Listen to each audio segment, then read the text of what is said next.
Di dalam teknik sistem itu akan ada banyak rumpun ilmu yang saling terkait. Energi baru terbarukan bukan hanya tentang elektro, tetapi juga tentang mesin, tentang ada kimianya, ada fisikanya. Sederhananya itu adalah bagaimana caranya agar kita melihat sesuatu itu bukan hanya dari bagian-bagian kecilnya aja. Artinya kita harus melihat sesuatu itu dengan secara keseluruhan, secara holistik. Assalamualaikum warahmatullahi wabarakatuh. Jadi kali ini kita berada di podcast Magister Teknik Sistem FTUGM yang bertajuk ngobrol santai tentang pola pikir sistem dan pentingnya networking. Jadi sebelumnya perkenalkan, saya Arham, saya mahasiswa Magister Teknik Sistem FTUGM tahun pertama. Kemudian di podcast kali ini kita akan ditemani oleh teman seangkatan saya, juga sama-sama di Magister Teknik Sistem, sama-sama di konsentrasi energi baru dan terbarukan. Nah, silahkan, nih namanya Laude Masri Ande Kalaiwara. Biasa dipanggil dengan siapa, Mas? Masri, Mas Masri. Mas Masri, saya panggil Mas ya. Mas Masri ya. Mas Masri. Jadi langsung saja ya, Mas. Jadi di podcast ini kita akan membahas tentang bagaimana pola pikir sistem dan networking yang menjadi dasar kita dalam menjalani kehidupan, kemudian atau bekerja atau menjalani sebuah bisnis. Nah sebelum itu boleh saya mendengar dulu Mas Masri ini memperkenalkan diri. Ya, silakan Mas, perkenalkan. Ya, baik, terima kasih Mas Arham. Ya, perkenalkan, nama saya Laude Masri Ande Kalaiwara. Saya biasa disapa Masri. Ya. Saat ini saya juga merupakan mahasiswa dari Magister Teknik Sistem Universitas Gadjah Mada. Ya. Sebelumnya saya pernah menempuh jurusan di S1 Teknik Elektro Universitas Aluleo. Aluleo, ya. Kebetulan karena saya memang dari Teknik Elektro, saya memang ingin fokusnya untuk mengambil energi baru terbarukan di Universitas Gadjah Mada. Keren. Teknik Sistem Energi Baru Terbarukan. Keren. Nah, jadi sangat senang sekali saya bisa ngobrol dengan Mas Masri ini ya. Saya juga senang sekali. Jadi awalnya ini kenapa Mas Masri ini mengambil Magister Teknik Sistem? Kenapa tidak lanjut ke Magister Teknik Elektro yang lebih concern lagi ke elektronya atau ke jurusan lain? Kenapa mengambil Teknik Sistem? Konsentrasi energi terbarukan. Pertanyaannya cukup menarik ya. Ya. Jadi sebenarnya alasan saya itu ada dua. Alasan pertama kenapa saya lanjut itu karena memang saya mendapatkan pendanaan dari beasiswa LPDP, sehingga saya memiliki tekad yang kuat untuk mewujudkan mimpi saya dan juga berkontribusi dalam pengembangan energi baru dan terbarukan di Indonesia. Selanjutnya, mengapa saya mengambil Magister Teknik Sistem? Karena di program studi Magister Teknik Sistem Universitas Gadjah Mada ini itu ada yang namanya konsentrasi energi baru terbarukan yang memang saya ingin fokus di situ. Nah, itulah alasan saya mengapa saya memilih Magister Teknik Sistem.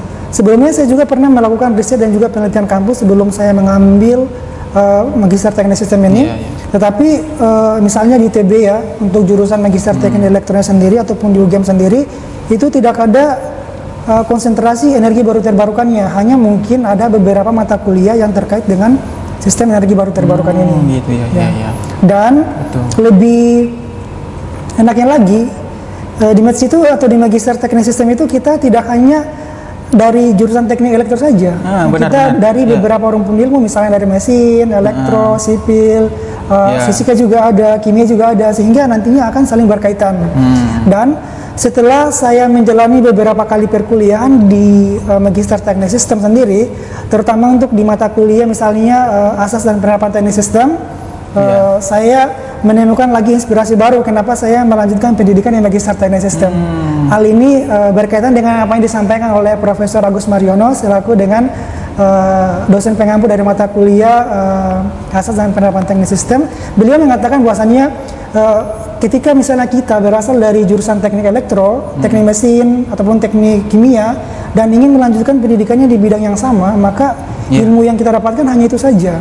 Tetapi jika kita misalnya dari jurusan teknik elektro, teknik mesin, dan ingin melanjutkan pendidikan di bidang magister teknik sistem, maka kita akan mempelajari semuanya. Karena di dalam teknik sistem itu akan ada banyak rumpun ilmu yang saling terkait. Betul. Seperti contohnya adalah misalnya di konsentrasi sistem energi baru terbarukan, itu kita tidak hanya belajar tentang elektro saja, karena energi baru terbarukan bukan hanya tentang elektro, tetapi juga tentang mesin, tentang ada kimianya, ada fisikanya.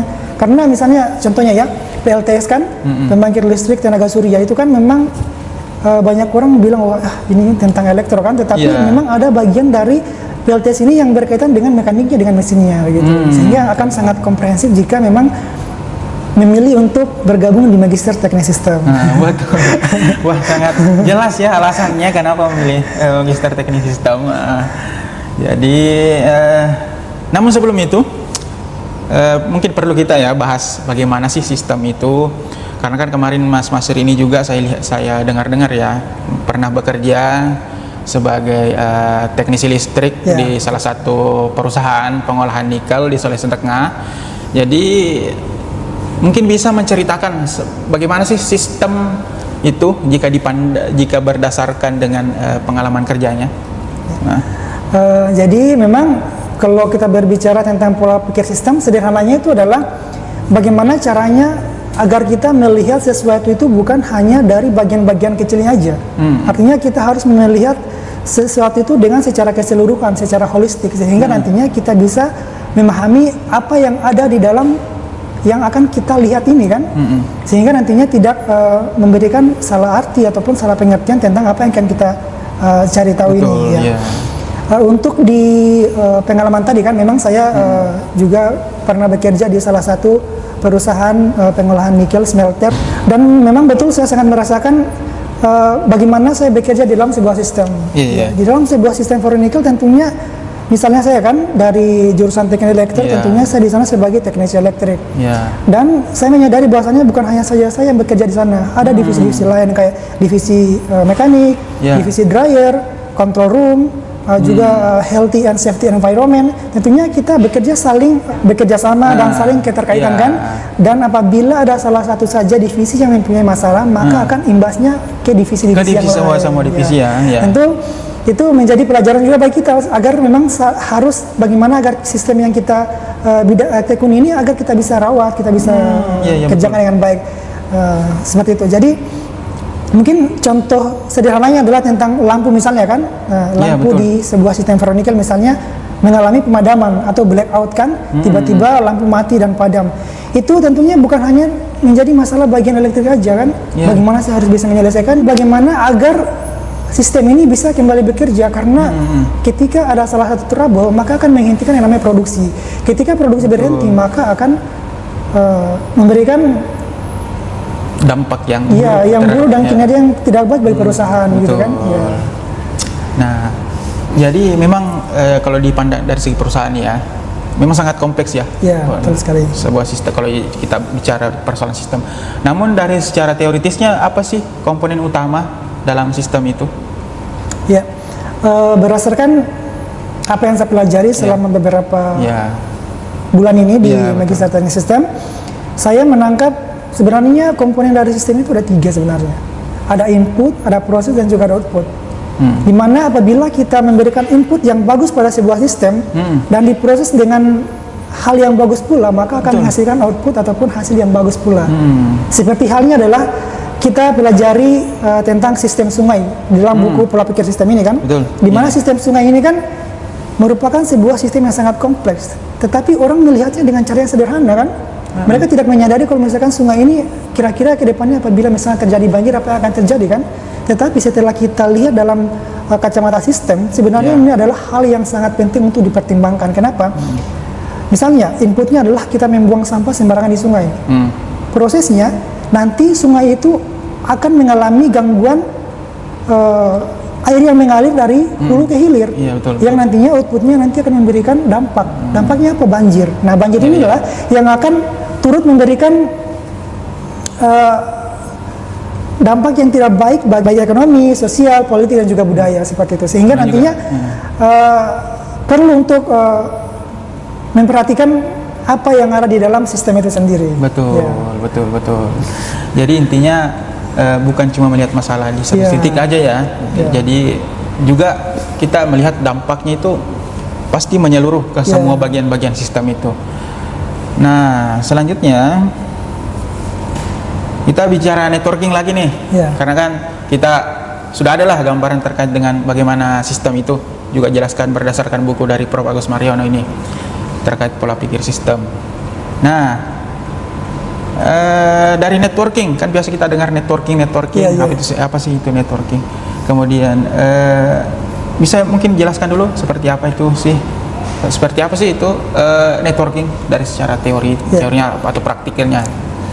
Kalau secara harfiahnya kan networking kan berarti kan jaringan kan. Jadi kalau misalkan secara pemahamanku ya, networking itu bagaimana caranya agar kita bisa membangun jaringan sehingga bisa terhubung antara satu dengan yang lainnya. Sehingga nantinya dalam networking ini juga akan memiliki dampak yang sangat signifikan terhadap sebuah sistem.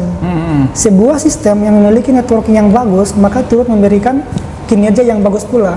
Kenapa? Karena dengan melalui networking yang kuat, maka sebuah sistem itu bisa mewujudkan visi dan juga misinya. Misalnya kita di Prodi Magister Teknik Sistem kan, kita tentunya mempunyai visi, misi dan tujuannya kan. Tapi kira-kira bagaimana sih caranya agar kita visi misinya ini bisa terwujud dengan baik gitu kan? Maka diperlukan yang namanya networking. Nah, dengan networking itulah maka akan mempermudah terwujudnya visi misi tersebut. Gitu. Nah, terus ini mungkin bisa dijelaskanlah sedikit mengenai bagaimana kaitannya sih networking dengan sistem dan apakah networking ini bagaimana cara menghubungkan networking dengan antara satu sistem dengan sistem yang lain? Ya itu tadi ya, memang sistem itu sangat bergantung juga pada networking. Networking juga akan mempengaruhi sistem kan. Jadi sistem yang baik tentunya memiliki networking yang baik. Nah, dari segi teoritisnya juga nih, bagaimana? Apakah networking ini memiliki jenis-jenis atau bentuk-bentuk? Dan seperti apa sih pembagian jenis-jenis bentuk-bentuknya networking itu? Betul sekali. Jadi memang networking ini mempunyai bentuk dan juga jenis-jenis yang tersendiri kan. Dimana bentuknya ini bisa berupa networking global, networking lokal, network glokalisasi, baik juga itu network regional kan, dan bagaimana misalnya contohnya di lokal kan, bagaimana misalnya hubungan antara dari masing-masing institusi misalnya kan untuk menjalani kerjasama untuk mendapatkan hubungan yang baik sehingga nantinya akan memperkuat sistem di institusi itu sendiri kan. Betul. Selanjutnya untuk jenisnya sendiri ada yang namanya personal network, ada juga institusi network kan, bagaimana saling mempengaruhi kan. Untuk di personal network itu sendiri, sebagai contoh kan misalnya kan ada misalnya si A misalnya kan ingin melamar di sebuah perusahaan kan, dan mengikuti interview maupun wawancara oleh HRD, dan dia mengenal HRD-nya ini sendiri, sehingga nanti mungkin akan memudahkan bagaimana dia diterima di perusahaan itu kan. Betul. Inilah salah satu kelebihan dari personal network itu sendiri. Bagaimana kita membangun personal network sehingga nantinya kita bisa memanen manfaat dari network yang kita bangun. Seperti itu. Betul. Jadi memang networking ini sangat jelas manfaatnya dan jelas. Ada pembagian-pembagiannya yang setiap bagian itu digunakan sesuai dengan kondisi tertentu, sesuai dengan kondisi tertentu, sesuai dengan situasi tertentu dan peluang tertentu. Contohnya tadi ketika untuk melamar pekerjaan ya, misalnya ketika kita mengenal misalnya HRD-nya, kita dekat, maka pasti akan memudahkan kita untuk masuk ke. Itu salah satu manfaat ketika kita bernetwork kan, ketika kita membangun jaringan di luar kan, jadi akan sangat banyak manfaat sekali. Betul. Mungkin kedepannya kita akan merasakannya kan. Jadi dan bisa kita juga ketahui bahwa network ini bukan hanya sekedar mengenal orang ya, tapi bagaimana kita untuk saling sama-sama mendapatkan manfaat. Betul sekali. Salah satu manfaat yang bisa kita dapatkan dari network misalnya kan, saat ini kan memang lagi gencar-gencarnya tentang media sosial, baik itu Instagram, Facebook maupun LinkedIn kan. Jadi dengan media sosial ini kita bisa manfaatkan institusinya kita, sehingga kita bisa memperkenalkan institusinya kita dengan network yang ada kan. Misalnya kita memberikan gambaran tentang apa sih institusi kita kan, tentang apa, bekerja di bagian apa, sehingga nantinya akan menarik minat banyak orang. Ketika misalnya kita sedang mencari pekerjaan kan, dan kita memberikan linkage kepada orang lain kan, sehingga nantinya orang lain bisa melihat profil diri kita yang ada di LinkedIn sendiri tentang pengalaman kerja kita, pengalaman organisasi kita, sehingga mereka lebih tertarik untuk menarik kita untuk bisa bekerja di company mereka kan. Betul. Gitu. Jadi intinya membangun, merawat networking itu memang sangat penting sangat penting di kondisi saat ini, baik di dalam pekerjaan kita, kehidupan kita, dan segala-galanya yang berkaitan dengan hubungan kita dengan manusia, itu intinya. Jadi saya rasa pembahasan kita tentang pola pikir sistem dan pentingnya networking sudah digambarkan secara eksplisit oleh Mas Sri. Jadi mungkin dari sini saya sangat mengucapkan banyak terima kasih kepada Mas Sri karena meluangkan waktunya untuk berbagi terkait dengan bagaimana sistem itu, bagaimana memperlakukannya, bagaimana merawatnya, kemudian bagaimana sih dia membahas juga bagaimana pentingnya networking, terutama dalam hal misalnya melamar suatu pekerjaan atau sudah bekerja dalam suatu perusahaan. Jadi mudah-mudahan apa yang telah kami bahas dan telah disampaikan Mas Sri ini bermanfaat kepada kita semua, membawa insightful kepada kita semua dalam menerapkan pola pikir sistem dan memperluas networking kita untuk menjalani hidup.